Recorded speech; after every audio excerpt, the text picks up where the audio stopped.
ఇప్పుడు Jubilee hills by elections గురించి విన్నారా? విన్నానండి. ఏమని విన్నారమ్మా? ఏమని విన్నానంటే గోపీనాథ్ గారి భార్య నించుంటుందని చెప్పారు. లేకపోతే నా అనుమానం ఏంటంటే కొంతమంది ఆమెకి గెలుపు కోసం చూస్తున్నారు, ఓటమి కోసం చూస్తున్నారు.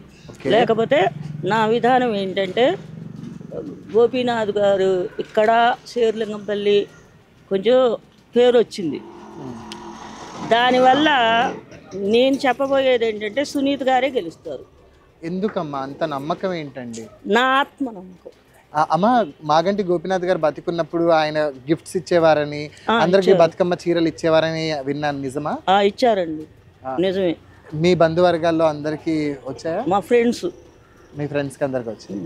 సో ఈసారి ఖచ్చితంగా సునీత గారు వస్తే బాగుంటుందని అనుకుంటున్నాను. సునీత గారే గెలవాలి.